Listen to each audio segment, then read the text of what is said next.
Estamos estudiando el módulo 2 de lo que es la escuela bíblica, que corresponde a la sección de santificación. Comenzamos viendo algunos principios generales de lo que implica la santificación. Dijimos en primer lugar que la santificación es la obra de Dios. ¿A qué nos referimos con esto? Que cuando nacemos de nuevo o en la obra de la salvación, el Señor no solamente nos limpia de nuestros pecados, sino que aparta de nuestro corazón el amor natural hacia el pecado.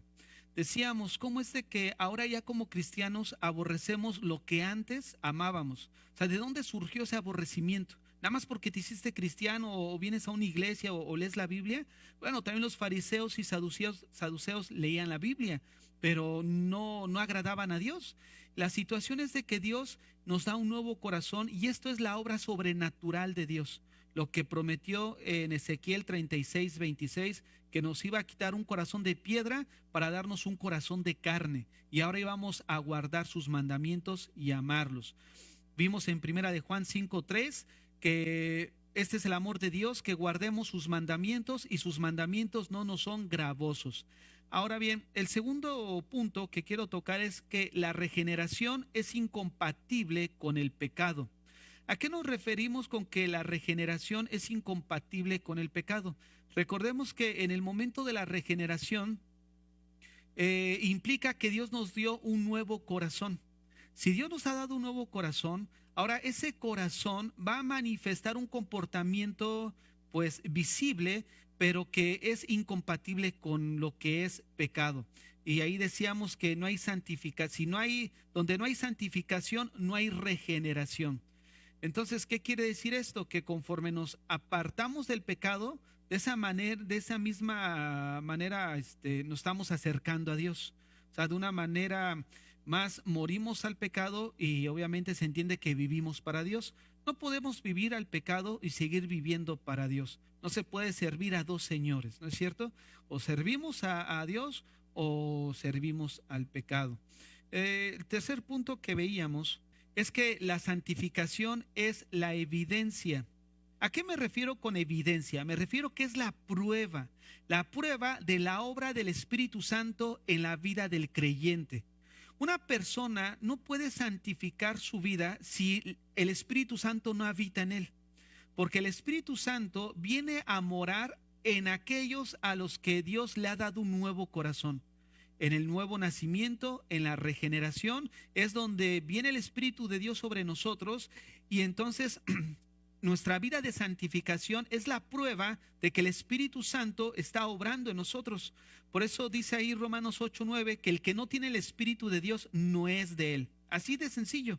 Entonces, cuando nosotros vemos que un creyente lleva una vida de santificación progresiva, pues obviamente se entiende que es porque el Espíritu de Dios está morando en la vida de él. Por eso decimos que es la prueba o la evidencia o una evidencia de la santificación, viene siendo que es una evidencia de que somos hijos de Dios.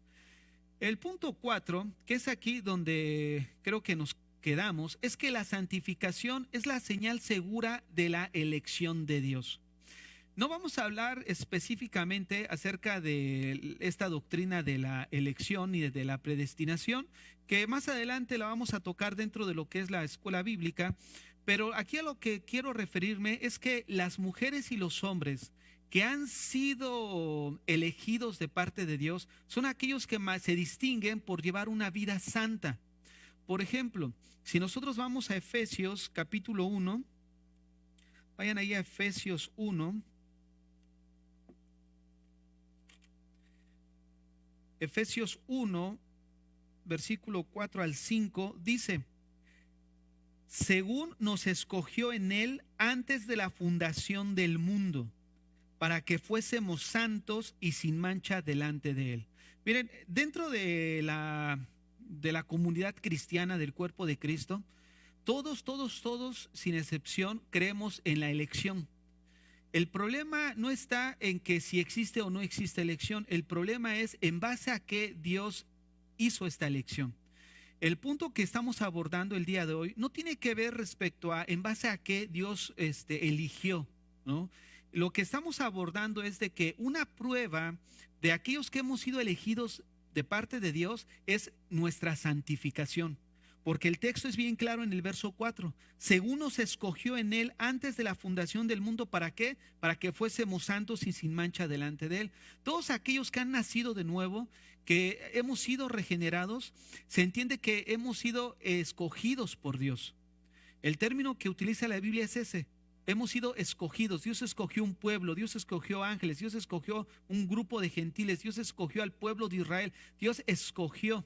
Entonces, Dios nos escogió no para sacarnos de la inmundicia y regresar a la inmundicia, sino para que fuésemos santos y sin mancha delante de Él. Dice el verso 5, en amor, habiéndonos predestinado para ser adoptados hijos suyos por medio de Jesucristo, según el puro afecto de su voluntad. En amor, habiéndonos predestinado para ser adoptados hijos suyos. Vayamos a Romanos 8:9. Romanos 8:9, perdón, 29, se los leo, porque a los que antes conoció, también los predestinó para que fueran hechos conforme a la imagen del Hijo, para que Él sea el primogénito de muchos hermanos. ¿Cuál es el propósito de Dios para nosotros como cristianos? Pues ir avanzando a la imagen de Cristo, ¿no? De hecho, Colosenses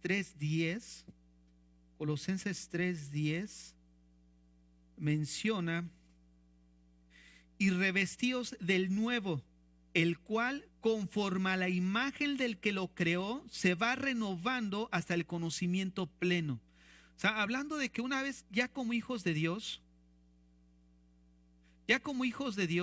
¿no? ¿Qué es lo que obra el Espíritu Santo en nosotros? Pues esa imagen que se vició por el pecado y se perdió en el huerto del Edén. Ahora la obra del Espíritu Santo en nosotros nos lleva a cada día buscar esa semejanza a Cristo, ¿no? Entonces, en cuarto lugar, la santificación es la señal segura de la elección de Dios. Todos aquellos que hemos sido elegidos de parte de Dios, pues tenemos este sello, ¿no? Nuestra santificación, como un fruto de la elección de Dios.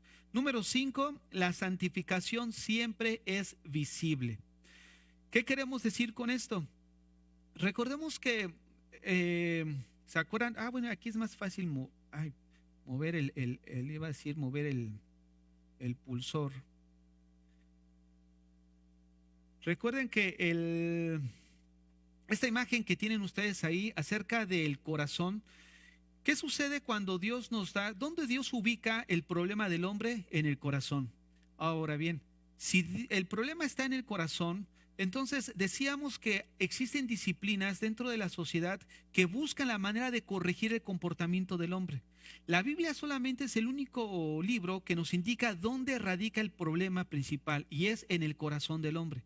¿Qué tiene que haber o pasar para entonces corregir el problema?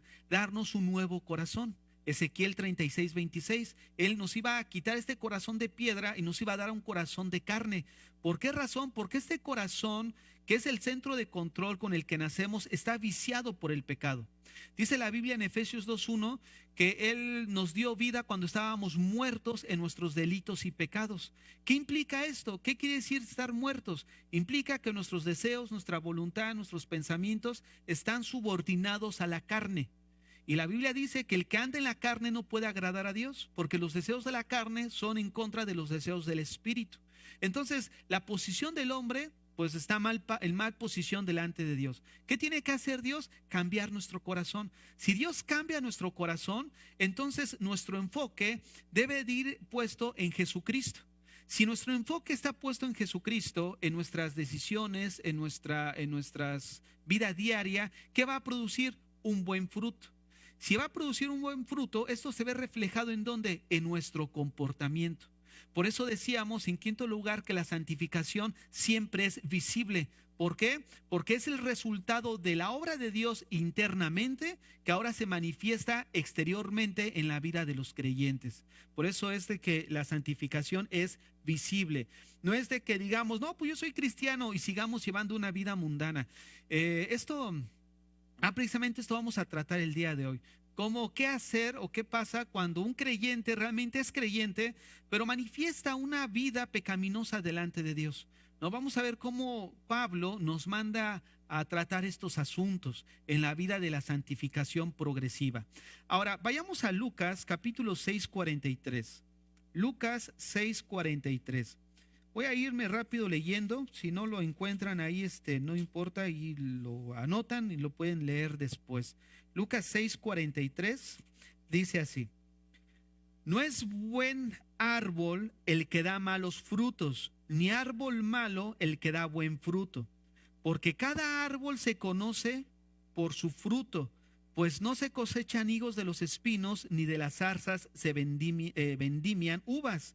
El hombre bueno del buen tesoro de su corazón saca lo bueno, y el hombre malo del mal tesoro de su corazón saca lo malo, porque de la abundancia del corazón habla la boca. Ahora bien, si Dios ya corrigió y cambió, mejor dicho, nuestro corazón, entonces, ¿qué se espera de nuestro comportamiento? Pues un comportamiento de acuerdo a la obra interna que Dios ha hecho en nosotros. Pero esta santificación que es visible, también la Biblia, vamos a ver el día de hoy, que esta santificación progresiva recae en su responsabilidad en nosotros como cristianos. Por ejemplo, la santificación posicional fue una obra de gracia. Dios no hicimos nada para obtener esa posición, la recibimos gratuitamente. Ya somos posicionalmente santos, pero ahora la santificación progresiva sí recae en la responsabilidad de nosotros. ¿Qué quiere decir esto? Que aquella persona que mentía, Dios no va a venir y va a decir la verdad por él.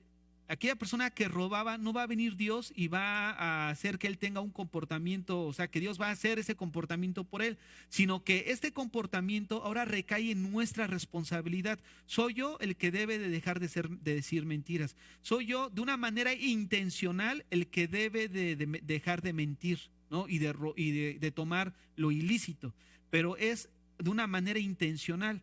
Ahora bien, ¿cómo es que podemos crecer en esta actitud de nuestras vidas?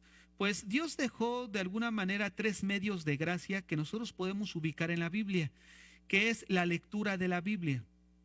La lectura de la Biblia nos ayuda precisamente a crecer en la gracia, a crecer en nuestra santificación.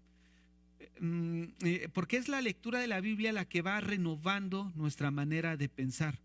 El segundo punto de gracia que vemos es la oración privada. La oración también es un medio en el cual nosotros podemos echar mano para nuestro crecimiento espiritual.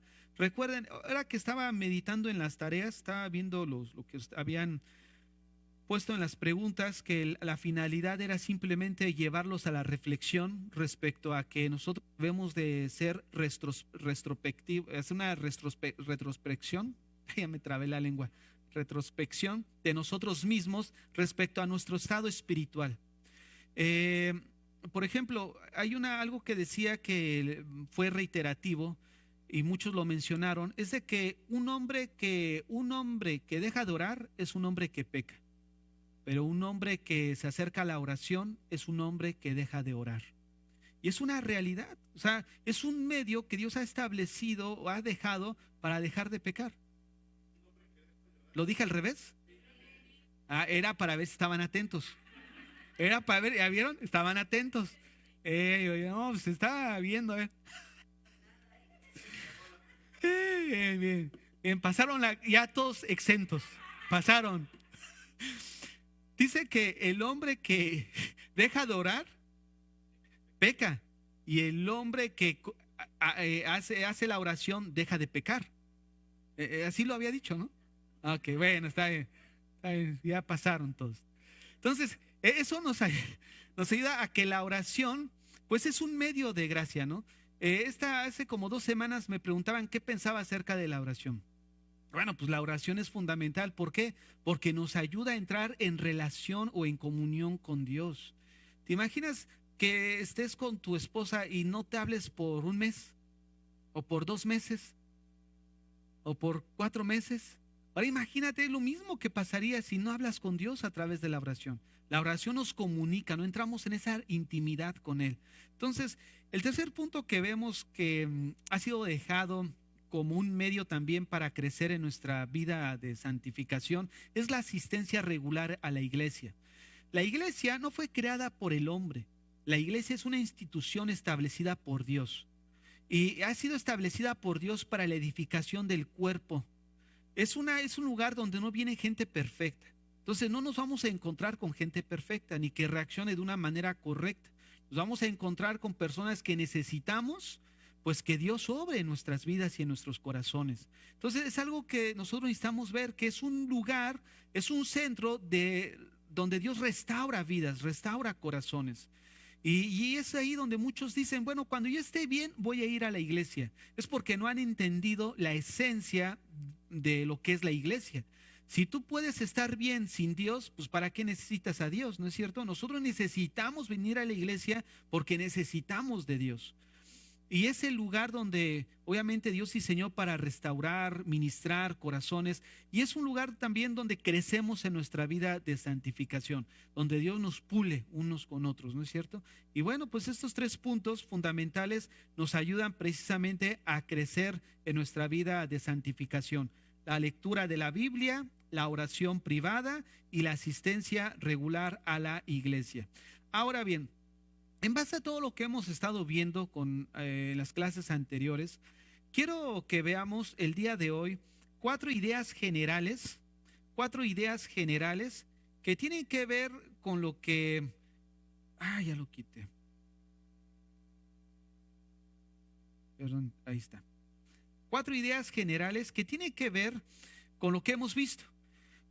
¿Cuántos de nosotros hemos visto que en lo secular realmente la gente, por ejemplo, los futbolistas, la gente que hace un deporte, la gente que son empresarios, la gente que de alguna manera han alcanzado, pues si se puede decir, cierto éxito o ciertas capacidades, es porque lo han alcanzado a través de un sacrificio? Es porque lo han alcanzado a través de pagar un precio. No, no vayamos tan lejos. Aquellos que en un momento terminaron una carrera o terminaron sus estudios, una técnica o lo que sea, fue a través de un logro. Este logro lo hicieron a través de un esfuerzo. De esa misma manera, los logros espirituales los obtenemos a través de un esfuerzo que nosotros realizamos.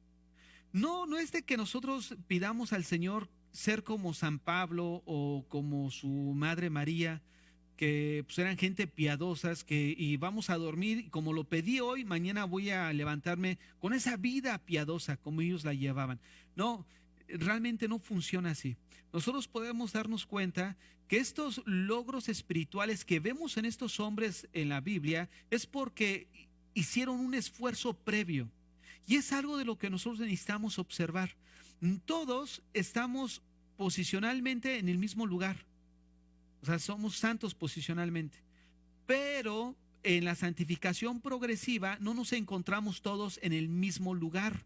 Unos están más creciditos que otros. ¿Y en qué radica esta diferencia? Pues radica en la responsabilidad de uno mismo, en la falta de esfuerzo, de motivación tal vez, de compromiso. Y es por eso que quiero tocar este punto, que no debemos de olvidar que no existen los logros espirituales sin un esfuerzo previo. Número dos, una de las cosas que es importante en la manera cuando predicamos el evangelio es de que generalmente es importante ver cómo lo estamos presentando. Si nosotros decimos, no, es que para alcanzar el cielo tienes que dejar de pecar, tienes que venir a la iglesia, tienes que orar, tienes que leer la Biblia. Yo pregunto, ¿hacer eso te lleva al cielo? No nos lleva al cielo hacer eso. Lo que nos lleva al cielo es nuestra fe en Jesucristo. Si nosotros vamos a Gálatas capítulo 2, hacer eso lo único que sería moralizar a las personas. Ahora parece contraproducente, bueno, pero me estoy portando bien, ¿y por qué no voy a entrar al cielo? Porque Dios no determinó las buenas obras como el medio de salvación. Dice Gálatas 2, verso 16, sabiendo que el hombre no es justificado por las obras de la ley, sino por la fe de Jesucristo. Nosotros también hemos creído en Jesucristo para ser justificados por la fe de Cristo y no por las obras de la ley, por cuanto por las obras de la ley nadie será justificado. Ahora observen el verso 21. No desecho la gracia de Dios, pues si por la ley fuese la justicia, entonces por demás murió Cristo. Entonces, no son las obras, no es tu buen comportamiento. Generalmente cuando hablamos del evangelio decimos, no, pues ya deja de hacer esto y haz esto. Lo único que estamos haciendo pues es moralizar, ¿no?, a la persona que tenga un comportamiento, una conducta apropiada moralmente, pero no lo estamos llevando a la salvación. Lo que nos lleva a la salvación es ubicarlo posicionalmente cómo está en comparación a Dios.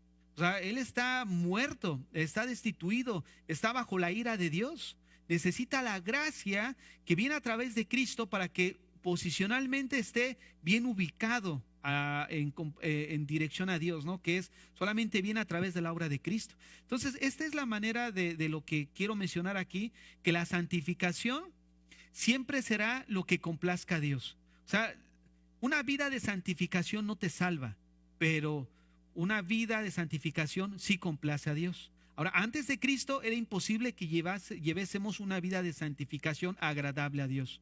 ¿Por qué razón? Por lo que acabo de decir. La persona que no tiene al Espíritu de Dios en su vida es una persona que está muerta en sus pecados. Puede ser muy moral, pero a pesar de que sea moral y a comparación de las otras personas, pues está en la misma posición. Una persona que moralmente dentro de la sociedad tenga un grado alto, está en la misma posición que el asesino que está en la cárcel a los ojos de Dios. Ambos están destituidos y están muertos en sus pecados. Ambos. El moralmente no está más cerca de Dios que el homicida. Ambos están igual. ¿Por qué? Porque no son las obras. Fíjense, yo les quiero hacer una pregunta, no para que me la respondan, pero para que la analicen y vayan pensando en estos días. Si tú llegaras al cielo y te encontraras al apóstol Pablo ahí en la entrada, como se dice, que es el que abre, a ver, que deja entrar. Pedro, ¿ah? Ya lo estoy poniendo a prueba, a ver si ya veo que están filosos el día de hoy. Hoy sí no los veo dormidos. Miren, supongamos que, para no equivocarme, estás delante del Señor.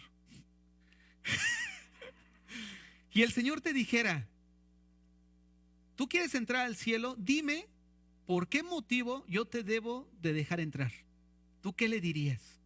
¿A qué le dirías? O sea, si el Señor te dijera, bueno, ¿qué es lo que me puedes decir para que yo te deje entrar al reino de los cielos? ¿Qué le diríamos al Señor? ¿Qué hiciste para que Él te deje entrar? ¿No? Piénsenlo y al final ya me dice uno u otro la respuesta, pero piénsenlo. También los de Zoom, piénsenlo, porque es para todos. Ahora bien, la santificación no significa perfección. Es algo que necesitamos recordar siempre.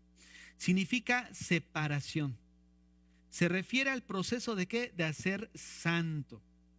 Y es algo que nosotros necesitamos ver constantemente.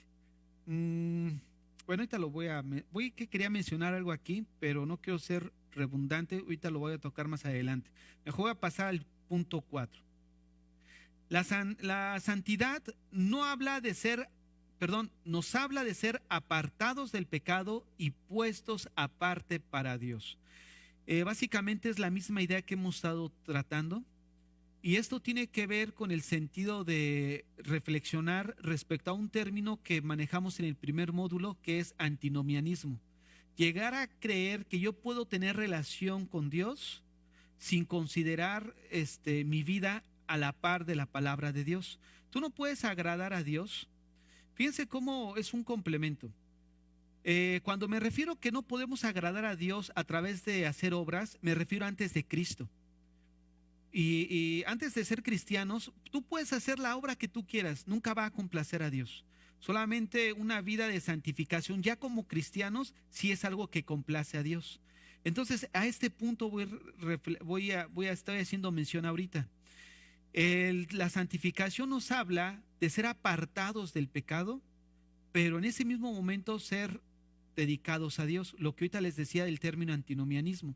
Una persona que llega a pensar que puede tener relación con Dios sin vivir a la par de la ley de Dios, es imposible. No sé si es clara la idea. O sea, no podemos vivir sin considerar nuestra conducta a la par de los mandamientos y llegar a pensar que puedo tener relación con Dios. Eso no se puede hacer. Entonces yo necesito, mi relación con Dios se va a ver de una manera evidente cuando también llevo una relación pues a la par con sus mandamientos. Esto es algo íntegro dentro de la vida de los cristianos. Los mandamientos como mi relación, uno me lleva al otro. Ahora bien, vamos a ver de una manera general un panorama general de la santificación. Ahí en la pantalla tienen ustedes un diagrama de este panorama general. Y es básicamente un panorama general de lo que es la santificación. ¿Cómo comienza la santificación? Posicionalmente. Posteriormente es progresiva y esta santificación va a tener su culminación en el momento de la glorificación. Entonces vean cómo la santificación la podemos clasificar en tres partes. Posicionalmente, en el momento en que nos arrepentimos, nacemos de nuevo, somos regenerados, somos justificados, nos convertimos. Progresivamente, cuando ya comenzamos a apartarnos del pecado, y esta santificación va a tener su culminación cuando venga la glorificación. O sea, vamos a tener una santificación completa. Ahora, vamos a ver la base bíblica de lo que es la santificación posicional y la santificación progresiva. Vayamos a 1 Corintios, capítulo 1, del 1 al 2. Quiero decirles que voy a mencionar muchos versículos que no están ahí en sus notas, entonces váyanlos escribiendo. En realidad no sé por qué no los puse, pero voy a mencionar algunos. No van a ir tampoco en el mismo orden que ustedes ven ahí en su tabla. Capítulo 1 del 1 al 2. Sí, en lo que corresponde a santificación posicional. Ahí ustedes pueden ver santificación posicional y puse ahí pasado porque es algo que ocurrió en el momento de nuestra conversión. La santificación progresiva es algo que practicamos en el presente, en nuestro diario vivir. Y la santificación ya perfecta, completa, que viene su culminación cuando venga la glorificación en un tiempo futuro. Vamos a comenzar con la santificación posicional. Primera a los Corintios, capítulo 1, del 1 al 2. Paren ahora sí sus antenitas, hermanos. Vamos a ver, miren. Pablo, llamado a ser apóstol de Jesucristo por la voluntad de Dios, y el hermano Sóstenes, a la iglesia de Dios que está en Corinto, a los santificados en Cristo Jesús, llamados a ser santos, con todos los que en cualquier lugar invocan el nombre de nuestro Señor Jesucristo, Señor de ellos y nuestro. Miren, este versículo 2, si alguno lo lee así literalmente como viene ahí, sin tener un entendimiento de la diferencia entre la santidad posicional y la santidad progresiva, no va a encontrar sentido al versículo. Porque uno pudiera pensar de una manera literal y decir, ¿cómo es posible que hay un grupo de personas que se le llame que son santificados y a ese mismo grupo se les llama ser santos? ¿Cómo se les va a llamar a ser santos si ya son santos? Vean lo que dice el verso 2. A la iglesia de Dios que está en Corinto, a los santificados en Cristo Jesús, llamados a ser santos. O sea, la pregunta, la cuestión es la siguiente: ¿cómo poder llamar a santidad a aquellos que se supone que han sido santificados? Y la respuesta es porque no se refiere a la misma situación. Se refiere a dos cosas distintas. El primer enfoque que menciona santificados en Cristo se refiere a esos que han sido santificados posicionalmente.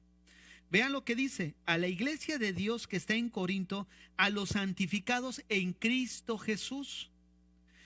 es precisamente esa santificación que nosotros obtenemos a través del sacrificio de Cristo posicionalmente. No hicimos nada para obtenerla, fue dado de gracia de parte de Dios. Ahora bien, vayamos a Hechos capítulo 20, verso 32. Vamos a seguir hablando acerca de esta santificación posicional. Hechos 20, 32.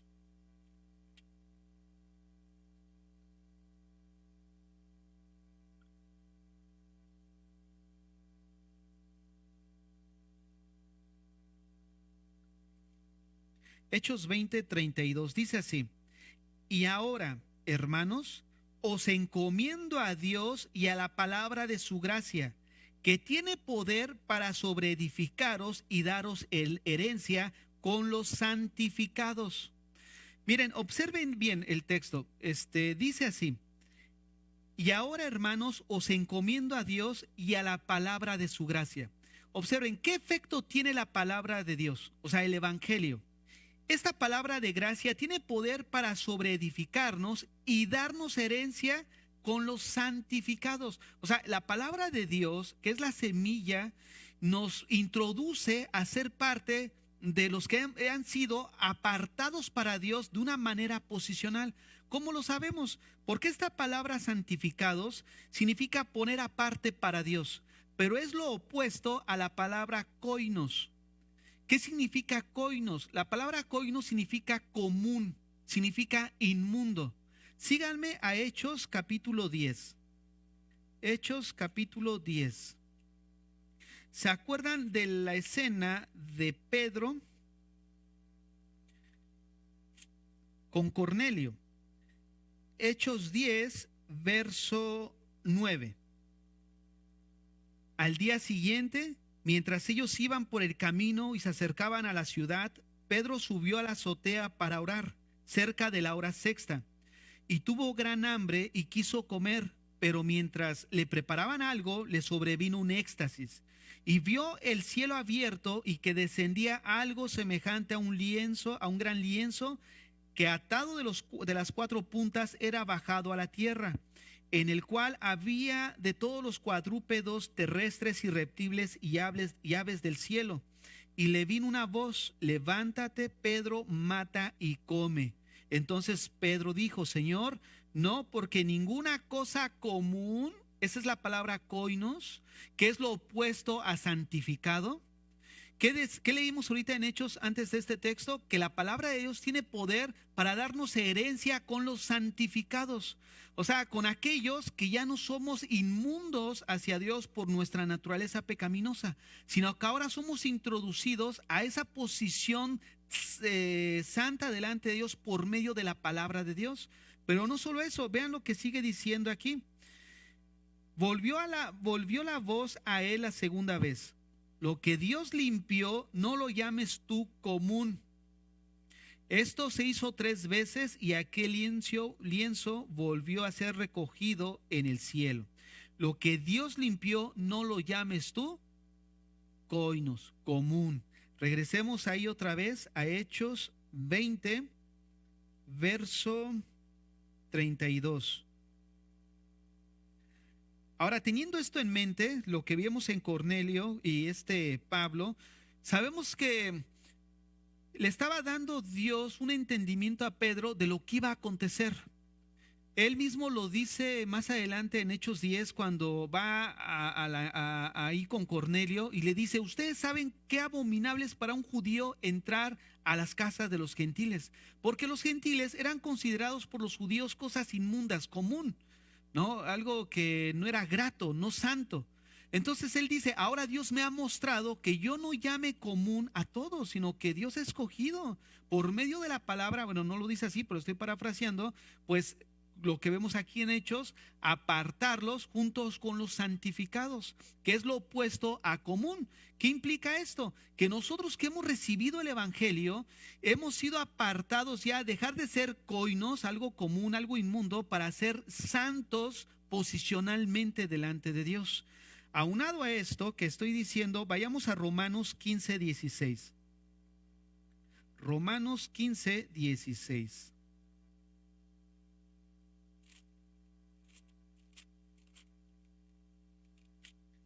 Romanos 15, 16.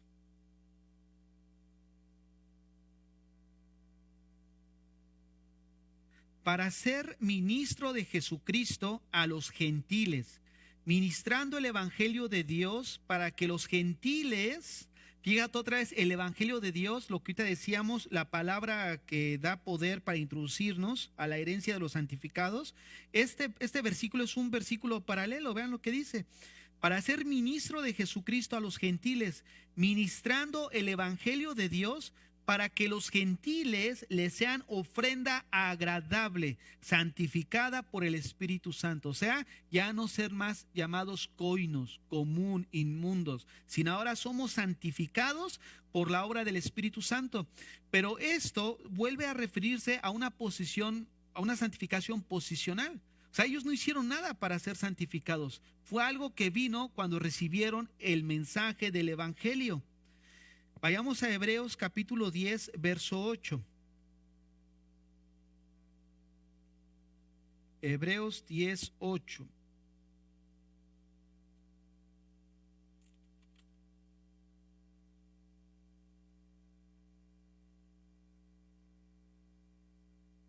Diciendo primero, sacrificio y ofrenda y holocaustos y expiaciones por el pecado no quisiste, ni te agradaron, las cuales cosas ofreces según la ley.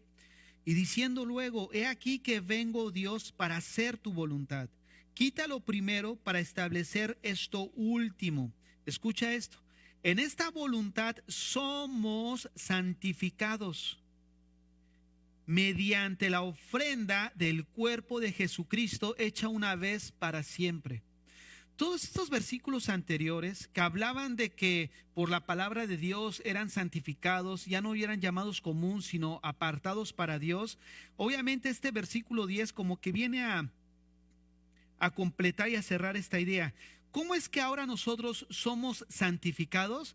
A través del cuerpo de Cristo, que fue ese sacrificio ofrecido a Dios.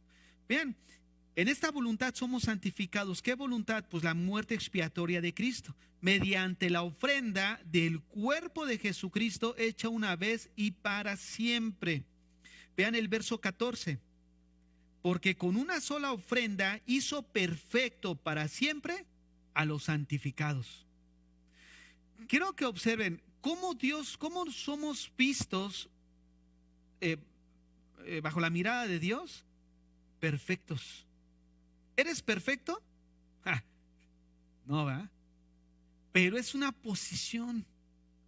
Es como cuando veíamos el módulo 1, cuando decimos que, ¿cuántos de aquí han sido justificados? ¿Lo creen? ¿No son muy soberbios? ¿No? Porque ser justificado significa ser justo. ¿A poco si eres muy justo? Ser declarado justo, exacto, ser declarado justo. Ahora mira la diferencia. Una cosa es ser declarado legalmente como si no violaste ninguna ley, a realmente exacto. Es una declaración legal. ¿Por qué Dios puede declarar legalmente eso? En base al sacrificio de Cristo, porque alguien ya pagó judicialmente la paga del pecado. Es lo mismo en esta situación. Somos perfectos, somos santos a los ojos de Dios. En la práctica sabemos que seguimos cometiendo pues alguno que otro pecadillo por ahí, que esto no justifica un comportamiento pecaminoso, pero sí vemos que posicionalmente somos santos y es por medio de esa posición que ahora tenemos entrada al trono de gracia. Si no fuera por esa posición, no podríamos nosotros entrar a tener comunión con un Dios que es santo, lo que veíamos al inicio. ¿Se acuerdan que veíamos el atributo de Dios, de su santidad? Porque se menciona que nosotros seamos santos por la sencilla razón que servimos a un Dios que es santo. Entonces, esta es la doctrina de la santificación posicional. Esta es la doctrina de la santificación posicional. Algo que se llevó a cabo, ¿dónde? En el pasado. ¿Cuándo? En el momento en que nos convertimos, en el momento en que nacimos de nuevo y fuimos justificados. Ahora veamos la doctrina de la santificación progresiva. Vayamos ahí mismo, primero a los Corintios, capítulo 1,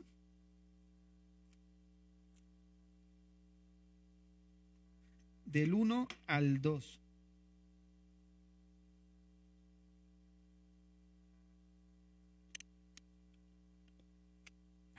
Perdón. Dice así: Pablo, llamado a ser apóstol de Jesucristo por la voluntad de Dios, y el hermano Sóstenes, a la iglesia de Dios que está en Corinto. Ahora ya tiene más sentido: a los santificados en Cristo Jesús. Ahora observen la diferencia de idea. O sea, tú ya fuiste santificado en Cristo Jesús. Bueno, ahora que ya fuiste santificado posicionalmente, ahora tú eres llamado a ser santo. Y este llamado, la responsabilidad cae sobre nosotros. Obviamente, cuando el Espíritu Santo viene a nosotros, Él nos da la capacidad para llevar una vida de santificación, pero esta vida de santificación debe de ser de una manera, este, hace rato usé una palabra que, bueno, una responsabilidad nuestra. O sea, debemos nosotros de buscarla, no debemos de esperarla. No es de que nosotros seamos pasivos para crecer en esta santificación progresiva. Nosotros debemos ser activos, ¿no? Involucrarnos en este trabajo de santificación progresiva. Vayamos a 2 Corintios, capítulo 7, verso 1. 2 Corintios 7, 1.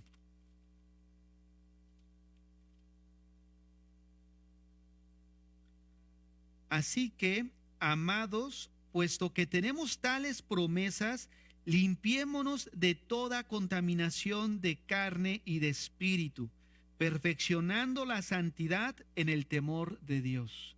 Observen, ¿sobre quién recae la responsabilidad en esto? En nosotros. Así que, amados, puesto que tenemos tales promesas, limpiémonos de toda contaminación de carne y espíritu, perfeccionando la santidad en el temor de Dios. Dice, limpiémonos. O sea, recordemos que nuestro corazón pues es responsabilidad del creyente, ¿no? Su mantenimiento, su cuidado y también nuestra vida espiritual, como ahorita veíamos.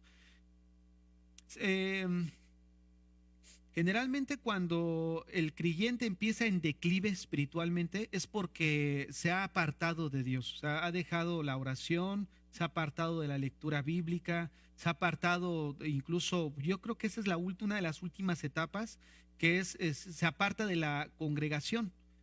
No comienzas, el que comenzó apartándose de la iglesia es porque primero comenzó apartándose de su oración y su lectura. O sea, no comienza, ya se apartó de la iglesia, se apartó de Dios. No, eso ya comenzó desde antes. Comenzaste apartándote de tu lectura, apartándote de tu oración y posteriormente terminas apartando de la iglesia. O sea, es progresivo. Entonces, aquí vemos nosotros que esto depende y es una labor en la que nosotros necesitamos trabajar continuamente. No es de trabajar continuamente, no es para retener nuestra salvación, sino para santificar nuestra vida a Dios. Hace rato decíamos que la santificación no nos salva, pero sí complace a Dios. Vayamos ahí a Filipenses 2:12 para seguir viendo un poco más de esto. Miren.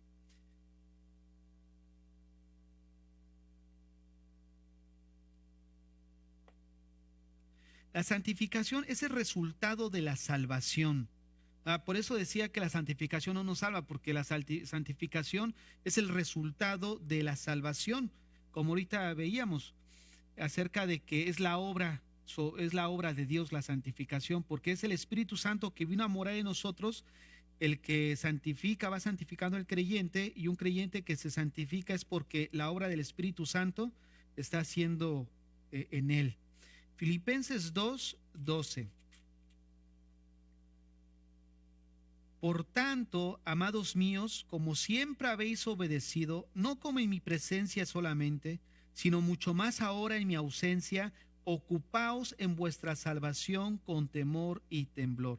Esta palabra ocupaos también se puede decir trabajar completamente, lograr. Entonces, lo que este Pablo aquí está mencionando es que nosotros debemos de trabajar pues en nuestra salvación, no porque retenerla, como hace rato les decía, sino que una vez que ya somos creyentes, Dios no nos sacó de la inmundicia para regresar o estar en la misma inmundicia. Ahora, este trabajo de limpiarnos y apartarnos del pecado, pues es una responsabilidad nuestra. Entonces, lo que estamos viendo ahorita es que posicionalmente nosotros somos santificados a través de la obra de Cristo en nosotros. Pero progresivamente, ahora que hemos sido santificados y Dios cambió nuestro corazón, pues es nuestra responsabilidad día a día apartarnos del pecado y dedicarnos a Dios. De hecho, una de la definición que decíamos al inicio de santificación progresiva, la definíamos como la gracia de Dios que nos capacita más y más para morir al pecado y vivir a la justicia, teniendo como propósito una transformación en todo nuestro ser a la imagen de Dios. Pero esto cómo se lleva a cabo, pues a través de una manera intencional. Esa era la palabra que estaba buscando hace rato, intencionalmente. No es algo que tú digas, bueno, va a pasar, no, tú lo tienes que buscar. O sea, Dios ya te puso a su Espíritu Santo en ti, ya habita en ti, ya te dio un nuevo corazón. Ahora, en base a esa fuerza, Pablo decía que es este poder que levantó a Jesús de entre los muertos, el que ahora opera en nosotros como hijos de Dios. Entonces, si ese poder opera en nosotros a través del Espíritu Santo, nosotros necesitamos sí o sí apartarnos del pecado. No que ahora digamos, es que ahora me sigue controlando. Si te sigue controlando y dominando, es porque pues, no ha habido un nuevo corazón, no ha habido una regeneración en base a todo lo que ya hemos estudiado. O sea, en base a todo lo que hemos estudiado, ya tenemos una perspectiva más amplia de lo que estamos hablando ahorita. O sea, fíjense, hay veces que cuando se dicen cosas, al haber una laguna de falta ahí de entendimiento de la palabra, como que no hilamos bien las ideas. Pero ahora que hemos tenido un entendimiento más sistemático de la palabra, como que ahora ya tienen sentido todas esas palabras que a lo mejor muchas veces suelen ser aisladas, pero ahora las podemos hilar en base a lo que hemos visto. Entonces, básicamente es eso, ¿no? Miren, pasemos a Filipenses 4, perdón, Primera de Tesalonicenses 4:3. Primera a los Tesalonicenses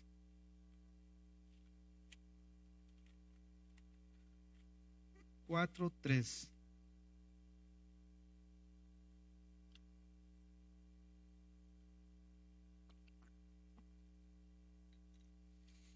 Pues la voluntad de Dios es vuestra santificación. Ven que es muy sencillo, ¿no? La voluntad de Dios, ¿cuál es? Vuestra santificación. Si entendemos que la voluntad de Dios es nuestra santificación, entonces es porque ahora ya podemos. Fíjense, Dios no nos va a pedir algo que de alguna manera no podamos nosotros responder a eso, ¿no? A su llamado. Si hay un llamado de santificación y entendemos que la voluntad de Dios es nuestra santificación, es porque ahora podemos. No podemos nosotros estar así como que pues no he podido o pues todavía sigue ganando. Miren, hay cosas que a lo mejor sí resultan donde se requiere más esfuerzo, más compromiso, morir todavía ciertas cosas, apartarnos de eso, pero sí o sí podemos nosotros tener victoria en cualquier área de nuestras vidas. El asunto no es si se puede, el asunto es que muchas veces no se quiere en nuestro corazón. Es por eso que decíamos que la Biblia ubica el problema en el corazón del hombre, pero el corazón del hombre también vemos que hay una adoración. No solamente ubica el problema en el corazón, sino también dice que el corazón está lleno de adoración. Y no solamente se refiere a la adoración a Dios. Un corazón que no adora a Dios no significa que no deja de adorar. Significa que está adorando otra cosa que no es Dios, pero sigue adorando. Se adora él mismo, adora otras cosas, una persona, las cosas inanimadas, pero siempre hay adoración en el corazón del hombre. Entonces, muchas veces, vuelvo a repetir, este problema que podemos manifestar de falta de victoria es porque probablemente haya una adoración en nuestro corazón que no hemos apartado de él. Romanos 6:22 nos deja todavía más clara esta idea. Miren, Romanos 6:22.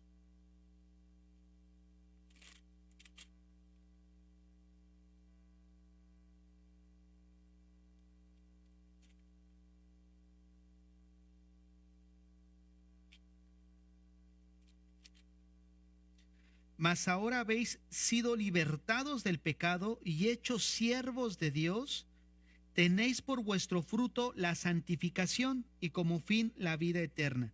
Pero observen, mas ahora que habéis sido libertados del pecado y hechos siervos de Dios, tenéis por vuestro fruto la santificación. Entonces es muy claro, ¿no? Ya si éramos cautivos al pecado, ahora como cristianos somos libertados, hechos siervos de Dios y por ende el resultado de esto es nuestra santificación. Entonces, observemos, un creyente genuino se caracteriza ¿por qué? Por una vida de santificación progresiva que crece constantemente. No va en declive, sino va creciendo. Ahora bien, vamos a pasar. Quiero que entremos a la práctica.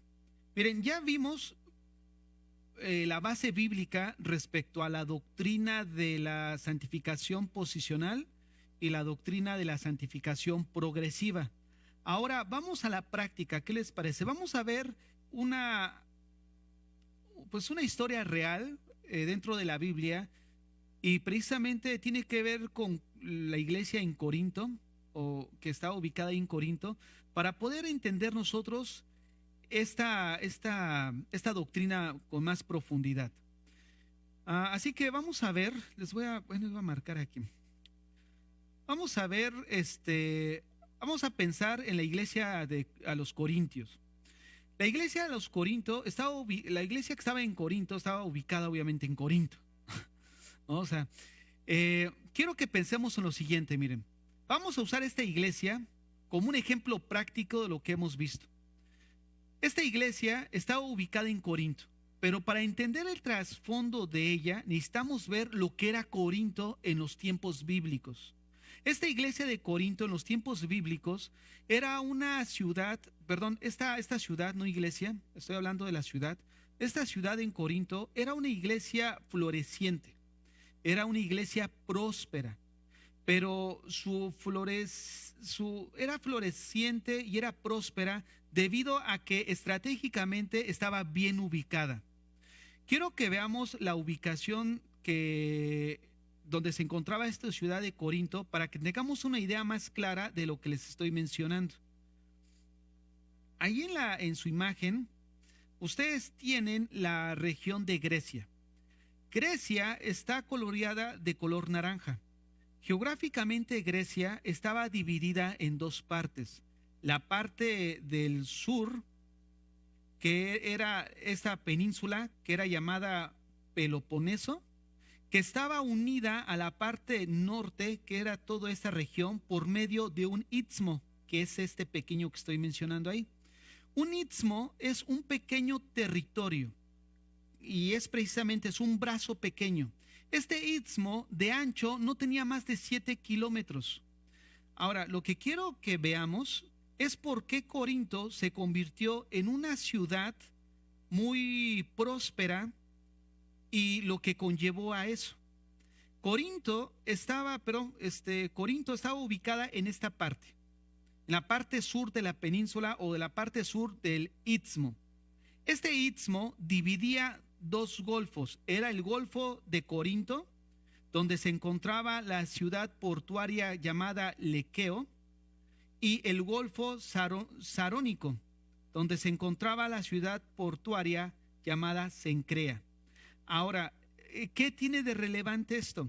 Pues que la ubicación de Corinto la hizo estratégicamente próspera, porque todos los que iban de la parte sur del Peloponeso a la parte norte o incluso a Atenas, que está ubicada acá, tenían que pasar por el puerto de Corinto. Ahora, les voy a mostrar otra imagen que nos va a dejar más claro esto y a lo que quiero señalar. Esta es una imagen más clara en el sentido de que aquí tenemos ubicado Corinto, el lugar, esta ciudad de Corinto. Este es el Istmo. Ahora bien, era difícil navegar. Déjeme ubico bien el mapa primero y ahorita aquí. Esta parte que está aquí, vuelvo a indicar, es el Istmo, donde estaba ubicado Corinto. Ahora, ¿por qué era importante? Porque, vuelvo a repetir, todos los que iban de norte a sur tenían que pasar por la ciudad, e incluso los que iban a Atenas. Ahora, también los marinos tenían que pasar por esa ciudad. ¿Por qué razón? Porque atravesar por toda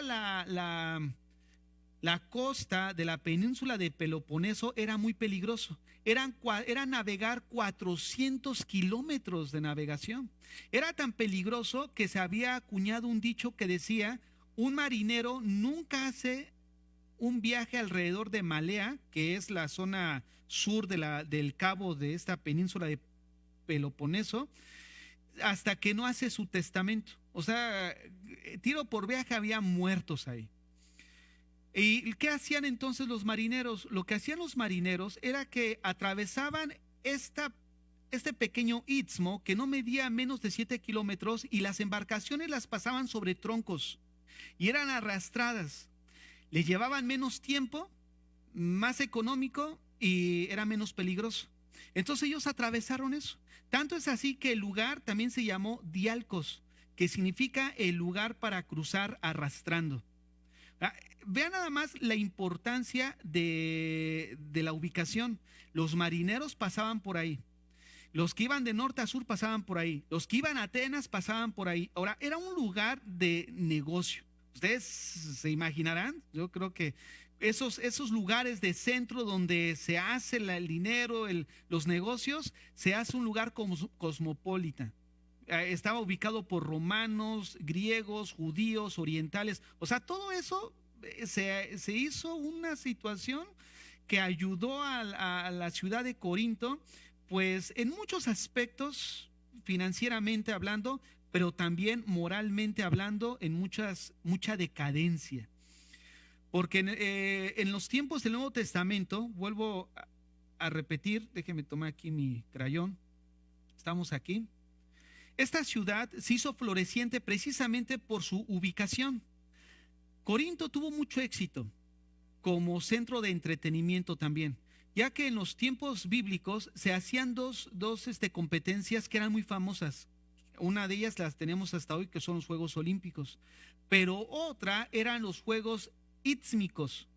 Estos Juegos Ístmicos se llamaban así porque se originaron precisamente en la ciudad de Corinto. O sea, atléticamente, financieramente, era un lugar floreciente, era un lugar de prosperidad. Ahora, otro punto que quiero mencionar de Corinto es que se convirtió en una ciudad cosmopolita, donde iba la gente de negocio, obviamente, pues a hacer su riqueza ahí. Esto llevó a Corinto a tener una ciudad alta llamada Acrocorinto. Acrocorinto era una ciudad elevada que era usada básicamente para dos cosas: para la defensa y para la adoración pagana. En Corinto encontramos un templo dedicado a la diosa Afrodita, que era la diosa del amor, donde albergaba más de 1000 sacerdotes. Pero estas sacerdotisas ejercían también la prostitución. En la Biblia siempre vemos la relación entre la idolatría y los pecados sexuales. Entonces, estas prostitutas de noche descendían a Corinto y ofrecían obviamente pues sus servicios.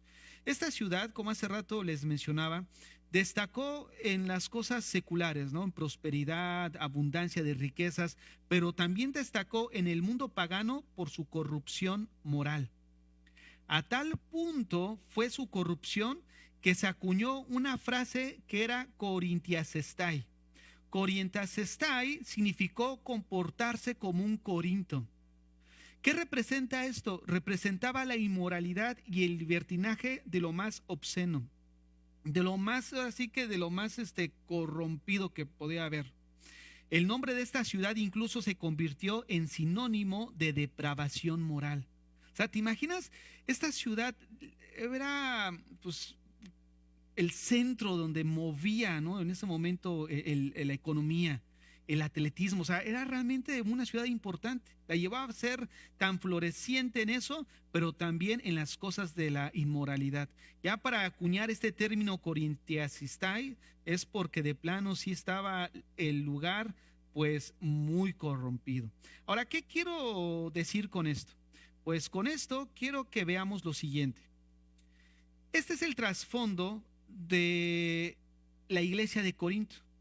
Dios en medio de ese lugar, en medio de ese territorio que era muy floreciente y era también un campo de descomposición moral, Dios tuvo a bien levantar una iglesia. Ahora yo les pregunto, ¿los que se convirtieron eran santos? ¿Habían llevado una vida santa moralmente? No, habían llevado una vida de inmoral totalmente. Ellos estaban acostumbrados a los desórdenes morales y perversos. Y esto precisamente de ellos se convirtieron y ellos formaron parte de la iglesia. La iglesia de los Corintios fue la iglesia que más problemas le causó a Pablo. Esta iglesia tenía muchos problemas en su testimonio con sus vecinos. Manchaba su conducta, lamentablemente, la congregación en la que ellos estaban. En esta iglesia había divisiones, había partidismo, se había levantado un altar a la sabiduría, no literalmente, pero ellos adoraban el conocimiento, eran carnales, se peleaban entre ellos, existía inmoralidad misma que dice Pablo no se nombraba entre los incrédulos. O sea, imagínate el comportamiento de estos hermanos de la iglesia. O sea, realmente era una iglesia que le causó problemas a Pablo. Vayamos a 1 Corintios capítulo 6. Este capítulo refleja precisamente todo lo que había en esta iglesia. Miren, vamos a leer todo el capítulo porque nos va a edificar mucho, sobre todo para meternos en el contexto al que los quiero llevar. Dice ahí 1 Corintios 6:1. ¿Osa alguno de vosotros, cuando tiene algo contra otro, ir a juicio delante de los injustos y no delante de los santos? ¿Saben? Había problemas. ¿O no sabéis que los santos han de juzgar al mundo? Y si el mundo ha de ser juzgado por vosotros, sois indignos de juzgar cosas muy pequeñas. ¿O no sabéis que hemos de juzgar a los ángeles? ¿Cuánto más las cosas de esta vida? Si pues tenéis juicio sobre cosas de esta vida, ¿ponéis para juzgar a los que son de menor estima en la iglesia? Para avergonzaros lo digo, perdón, voy a tomar tantita agua.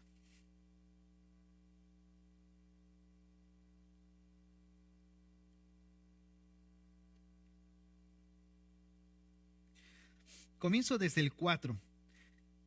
Si pues tenéis juicio sobre cosas de esta vida, ¿ponéis para juzgar a los que son de menor estima en la iglesia? Para avergonzaros lo digo, porque no hay entre vosotros sabio, ni aun uno que pueda juzgar entre sus hermanos, sino que el hermano con el hermano pleitea en juicio, y esto ante los incrédulos. Así que, por cierto, ya es una falta en vosotros que tengáis pleitos entre vosotros mismos. ¿Por qué no sufrís más bien el agravio? ¿Por qué no sufrís más bien el ser defraudados? Pero vosotros cometéis el agravio y defraudáis, y esto a los hermanos. ¿No sabéis que los injustos no heredarán el reino de Dios? No erréis, ni los fornicarios, ni los idólatras, ni los adúlteros, ni los afeminados, ni los que se echan con varones, ni los ladrones, ni los ávaros, ni los borrachos, ni los maldicientes, ni los estafadores heredarán el reino de Dios. Y esto erais algunos, mas ya habéis sido lavados, mira, ya habéis sido lavados, ya habéis sido santificados, ya habéis sido justificados en el nombre del Señor Jesús y por el Espíritu de nuestro Dios. Todas las cosas son lícitas, mas no todas convienen. Todas las cosas me son lícitas, mas yo no me dejaré dominar de ninguna. Quiero remarcar aquí el verso 11. Es muy claro. Y esto erais algunos de la lista que acabamos de leer. mas ya habéis sido lavados, ya habéis sido santificados y ya habéis sido justificados en el nombre del Señor Jesús. Observen el verso 13. Las viandas para el vientre y el vientre para las viandas, pero tanto el uno como a las otras destruirá Dios. Pero el cuerpo no es para la fornicación, sino para el Señor y el Señor para el cuerpo. ¿Qué quiere decir este verso 13? Ellos razonaban de la siguiente manera. Ellos decían, bueno, si la comida es para el estómago, pues el cuerpo es para el sexo. O sea, ellos tenían esa relación en su mente. Y por eso Pablo les dice, pero el cuerpo no es para la fornicación sino para el Señor y el Señor para el cuerpo. Y Dios que levantó al Señor, también a nosotros nos levantará con su poder.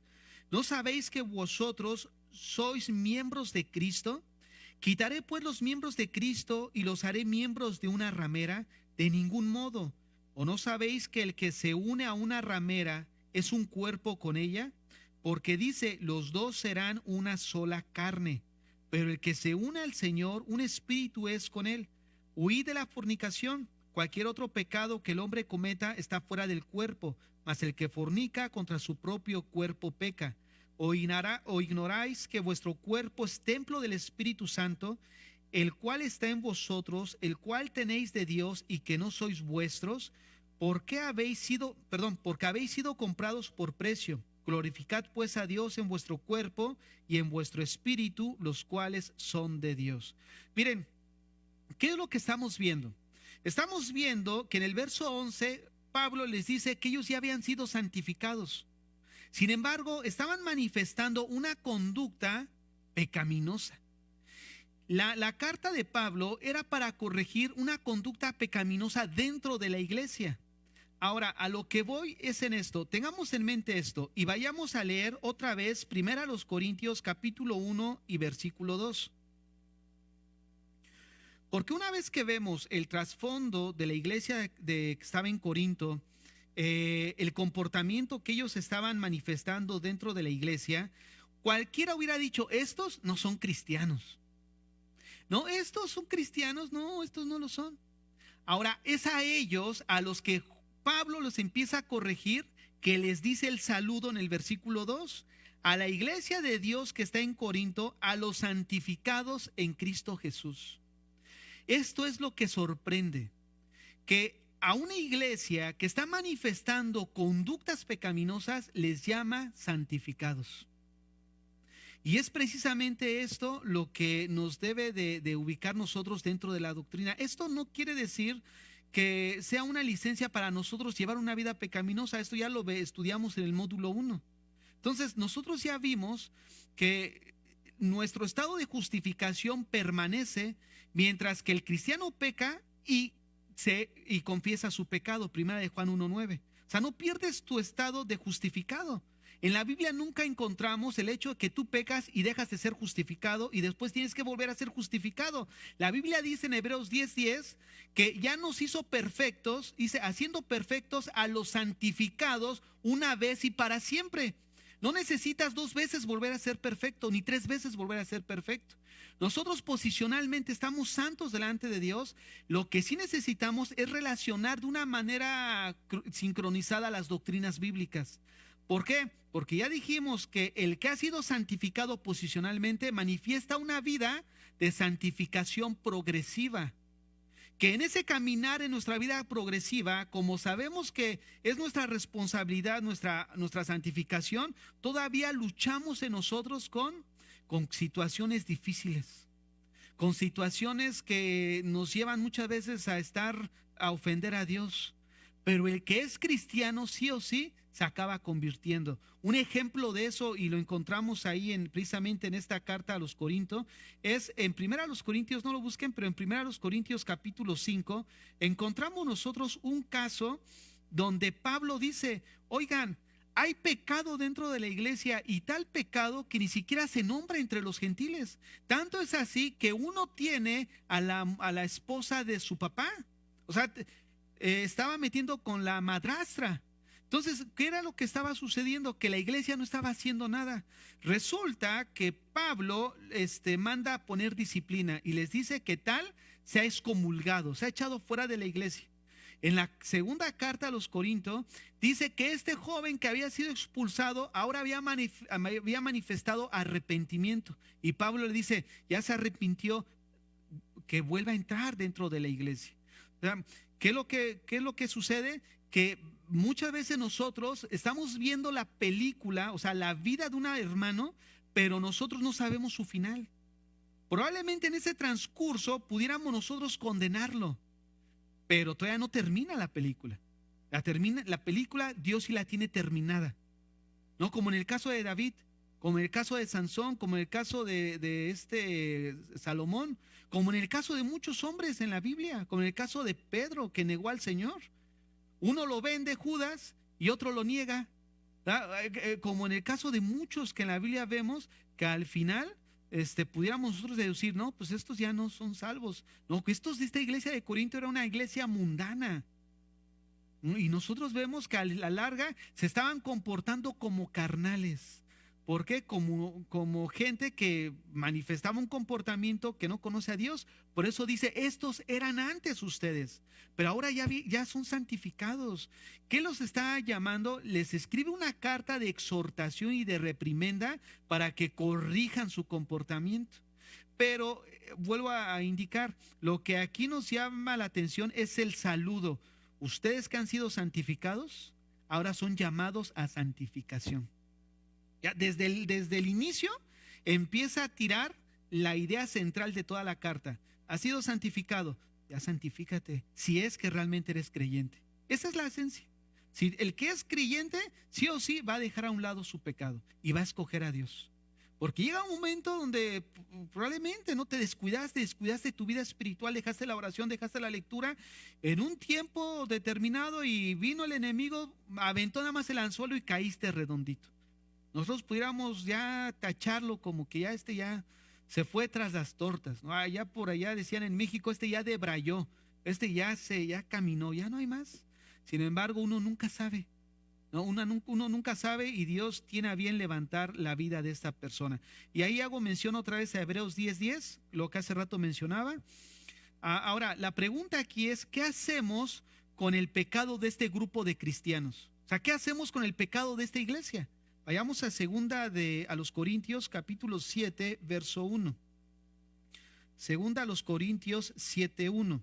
Así que, amados, puesto que tenemos tales promesas, limpiémonos de toda contaminación de carne y de espíritu, perfeccionando la santidad en el temor de Dios. O sea, ya tiene más sentido este versículo que habíamos leído anteriormente. O sea, era el corregir un comportamiento que como cristianos ya no es algo que se conciba. Oye, pues ya somos cristianos y una persona al inicio, cuando llenaron su solicitud, hay una pregunta que dice, ¿qué es lo que te hizo a ti cristiano? Y llamó la atención, o qué es algo así, ¿qué es lo que te hizo cristiano? O qué es lo que o por qué te consideras cristiano ¿por qué te consideras cristiano, no? Sí, ¿por qué te consideras cristiano? Y muchos decían, porque soy obediente, porque soy esto, porque soy el otro, porque trabajo en obedecer al Señor. Pero mira, nosotros nos consideramos cristianos porque Dios cambió nuestro corazón. No puedes ser cristiano si Dios no cambió tu corazón. ¿Cómo se manifiesta un corazón cambiado? Con un comportamiento que va a dar un fruto correcto. No es un fruto perfecto en el sentido que siempre estás dando un buen fruto, pero se caracteriza precisamente por esa vida progresiva, donde veíamos en la gráfica que ahorita vamos a ver a continuación, que de repente te estancas, bajas, pero vuelves a subir. Y así estás, pero la gráfica siempre va en ascendente, nunca se queda. Entonces, esto es lo que vemos con esta iglesia. Oye, eres cristiano, ya avancemos hacia adelante. Miren, hablando acerca de la santificación progresiva. ¿Cuál es la santificación progresiva? ¿Qué es lo que Pablo les está hablando a la iglesia, a los Corintios? Ya les muestra la santificación posicional. Ahora les llama a ejercer esta santificación progresiva, que es el texto que vimos anteriormente, segunda a los Corintios 7:1. La santificación progresiva es aquella donde el creyente es libre del poder del pecado y comienza una vida apartada para Dios por medio de la obra del Espíritu Santo. En base a lo que estamos viendo, de santificación posicional y progresiva, estas cartas a los Corintios podemos verlas de dos formas. La primera carta es un llamado al arrepentimiento, un llamado a la corrección. Pablo, como el padre espiritual, está corrigiendo a sus hijos, ¿no? Si nosotros vamos a Colosenses 3:5, no está en Corintio, pero también lo vemos ahí, lo leímos ahorita en primera a los Corintios 6, pero tiene la misma idea. Colosenses 3:5. Haced morir pues lo terrenal en vosotros: fornicación, impureza, pasiones desordenadas, malos deseos y avaricia, que es idolatría. Entonces, la primera carta la podemos ver bajo la mirada de una carta correctiva, o sea, de arrepentimiento, un llamado al arrepentimiento. Y la segunda carta la podemos ver mostrando a Pablo ese gozo al mirar el arrepentimiento de parte de ellos. Pablo manda la primera carta para llamarlos al arrepentimiento, y la segunda carta manifiesta el gozo porque la iglesia, que estaba teniendo un comportamiento desordenado, corrigió el camino. Fíjense, y esto es lo más agradable: corrigió el camino. Les voy a leer 2 Corintios capítulo 7, verso 9 y 11, pero en la Nueva Traducción Viviente. Ustedes ahí la tienen en su pantalla. 2 Corintios 7, 9 y 11. Vean lo que dice: ahora me alegro de haberla enviado, no porque los haya lastimado, sino porque el dolor hizo que se arrepintieran y cambiaran su conducta. Fue la clase de tristeza que Dios quiere que su pueblo tenga, de modo que no les hicimos daño de ninguna manera. Tan solo miren lo que produjo en ustedes esa tristeza que proviene de Dios.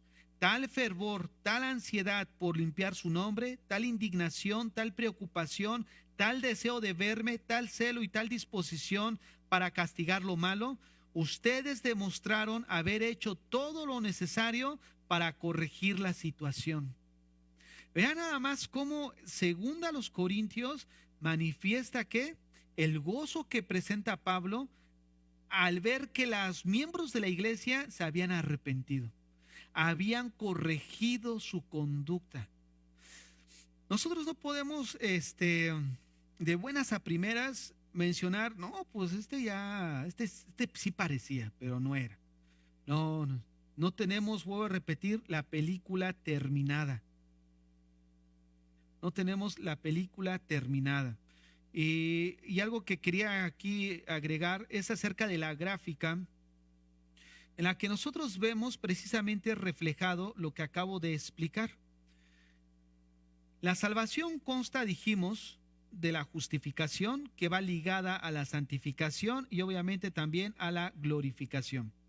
Pero resulta que nosotros posicionalmente, ya hablando de las tres etapas de la santificación, por llamarla así, nuestra santificación posicional se llevó a cabo en el momento de nuestra conversión, cuando fuimos justificados. A partir de ahí comienza una vida de santificación, pero progresiva. Lo que veíamos ahora recae nuestra responsabilidad progresivamente apartarnos, hasta que llega esta santificación perfecta mediante la glorificación, cuando el Señor venga o nos encontremos o venga la muerte a nuestras vidas. Pero es aquí donde vemos que antes de Cristo nosotros estábamos esclavos del pecado, éramos esclavos. Una vez que viene el Señor a nuestras vidas y hemos sido justificados, Él nos dio esta libertad de la esclavitud, lo que ahorita también leíamos en Corintios. Entonces vemos que realmente como cristianos no tenemos ahora sí que ninguna excusa para presentar delante de Dios. Nosotros hemos sido llamados a la santificación. Ahora que hemos sido santos, hemos sido llamados ¿a qué? A nuestra santificación. Entonces, esta es una responsabilidad, vuelvo a repetir, nuestra. Vamos a despedirnos de los hermanos en Facebook. Que Dios les bendiga. Nos vemos primero Dios el próximo viernes.